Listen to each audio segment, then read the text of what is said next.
I've said it before and I'll say it again. People will watch a video with poor video quality, but the moment the audio is terrible, then they're gone. It's incredibly important that you get clean audio when you're telling your stories, making sure that you do everything you can to keep the focus on the story. Today we're going to deep dive into the AnkerWork M650 and explore exactly how to use it in the field.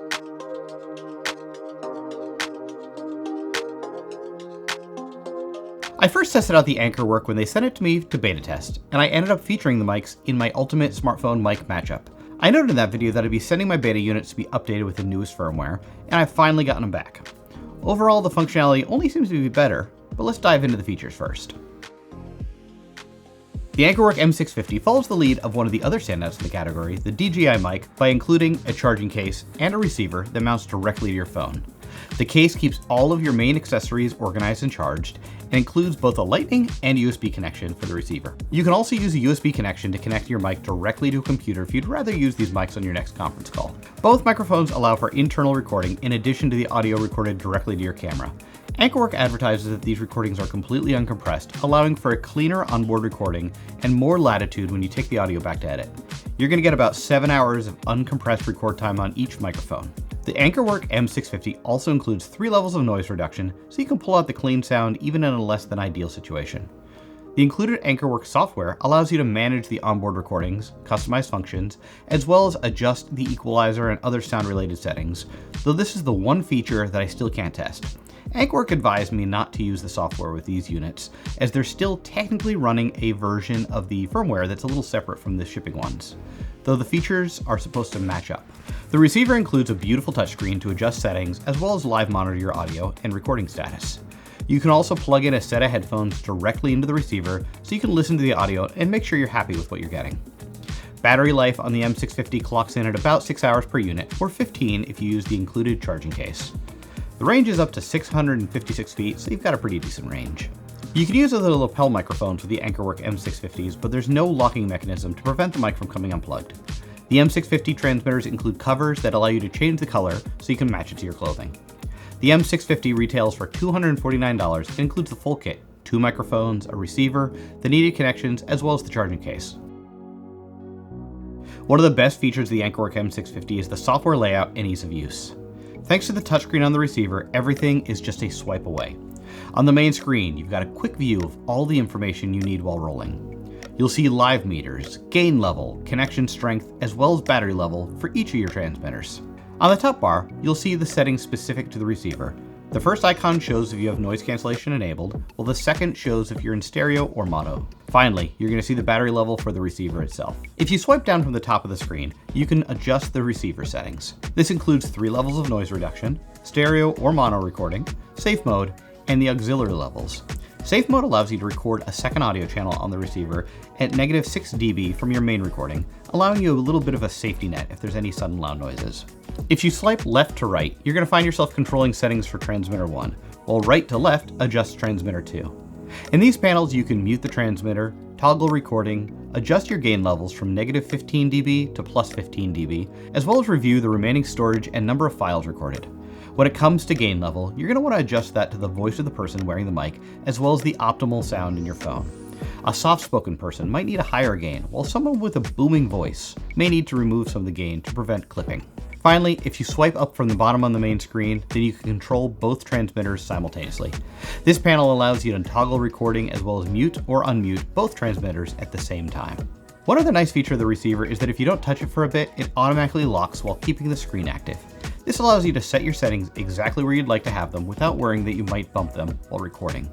To unlock it, you just push the button on the side of the receiver. You can also lock it by repeating the same action. When it comes time to offload your recordings, you just place each transmitter in the case and connect the case to your computer via USB-C. Each transmitter is going to show up as an external drive, so you just drag and drop your audio files to your hard drive. Alternatively, the AnkerWork software allows you to adjust the transmitters and receivers further, as well as manage your recordings. When it comes to using the AnkerWork M650 in the field, it couldn't be easier. If you want to use them on a computer, just connect the USB-C connector to the receiver and then plug it into your computer.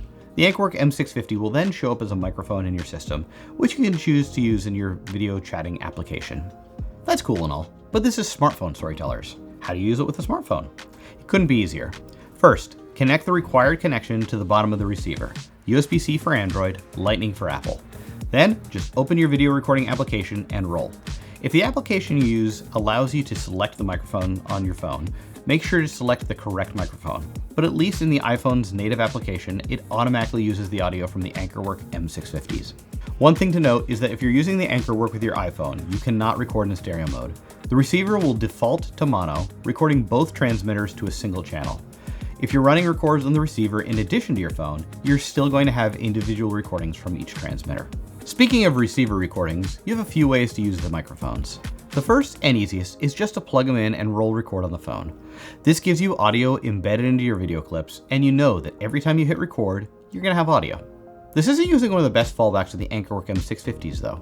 Wireless audio, no matter how high-end the gear, can still have issues with signal interference. Airwaves only keep getting more and more crowded, so there's always the possibility that your connection between the transmitter and the receiver could be interrupted. If you lose signal, there's nothing you can do to recover the lost sound. That is, unless you run recordings directly to the transmitters via the receiver's control. This creates local recordings on each transmitter, giving you WAV files that you can download later and sync up with your editor. It's an extra step, but it gives you a peace of mind knowing that there's a backup if there's any issues. On the transmitter side, you've got a few options as to how you want to utilize it. The easiest is just to use the clip and place it on the lapel of the person speaking. You always want to get your microphone as close to the audio source as possible, so this is where I tend to place my microphone. The closer it is to the audio source, the less the microphone needs to work in order to cut out background sounds. Another option is to use the magnetic back of the transmitter to place it a little bit lower on the shirt and potentially in a less obtrusive location. The clip on the back of the transmitter actually connects via a magnet, so you can place that portion inside the shirt in order to put the transmitter wherever you'd like. Finally, if you happen to own a lapel microphone that you like, you can connect that directly to the transmitter and place the transmitter in a pocket and use the lapel. All right, so naturally wanted to give these a good test run using my smartphone. This is an iPhone 14 Pro, and I'm just using the stock app right now. And this is zero gain, just pulled it right out of the case, connected it via the magnetic background. But I picked this environment because there's a good mix of sounds. There's an air conditioner in the background, some of the evening bugs are coming out, there's been some cars going back and forth, a little bit of sound inside as dinner's being made. So you've got a good mix of not perfectly controlled environment to really give the noise canceling a test run. So like I said, zero gain, right out of the case, nothing special happening right now, and this is my voice. So what you're hearing right now is I put it up to +6 gain, otherwise nothing else has been changed, but this is +6 gain. Now this is +15 gain. I don't expect it to sound too great because this is probably pushing the levels from my voice, but I'll want you to at least hear it. Back to zero gain. This is kind of the neutral setting. This is where I've been letting it live when I've used it. Now we've got -6 gain. If you got a really loud person, this would probably help you out. -12 gain, same idea. And just so you know it can do it, -15 gain. When it comes to gain, like I said before, that's something you're really going to want to play around with depending on the person you're miking up and your voice or their voice, because a soft-spoken person's going to need a little more gain, but a loud booming person's going to need a little less gain. The other thing I wanted to try out was noise canceling. This is with no noise canceling on, just kind of the stock version. And now I've flipped over to noise canceling low. So there's a little bit of it in there, but shouldn't be too much. And this is noise canceling high. So if you're in a very noisy situation, this would be your Hail Mary to see if you can get what you need. But as you can hear, it does change the quality of the voice. Obviously pulls out some of that background sound, but also pulls out a little bit of the quality of the voice. So your mileage might vary with this, but it's better than hearing weird clanging sounds in the background if this is the only thing that you're going to be able to do to get clean audio.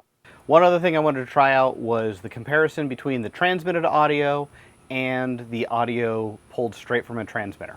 What I mean by that is when you run a record, it's actually recording it directly to the transmitter. So there's nothing over the air happening in addition to your normal over the air. So you've got your audio going straight to your camera, but then you also have a local recording so that, let's say if there was some interference that happened, you could always fall back to that local recording. But I wanted to check to see what the audio quality difference was, and let you guys see kind of how different it is jumping from the local recording or the recording to the phone. So I'm going to point back and forth and you'll see which is which.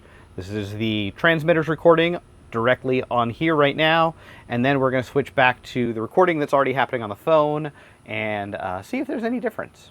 The one other thing to note is when you go back to play back this footage, at least with an iPhone, if you try to play it back while the microphone's receiver is plugged in, you're not going to hear anything unless you have headphones plugged into that receiver. And that's because the phone is viewing these as headphones, a microphone and headphones at the same time.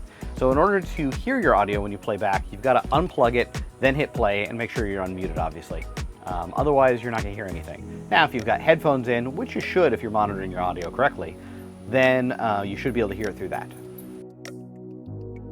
The AnkerWork M650 is not without its flaws, but it's a very solid option for anyone looking for a wireless audio system to use with their smartphone, camera, or computer.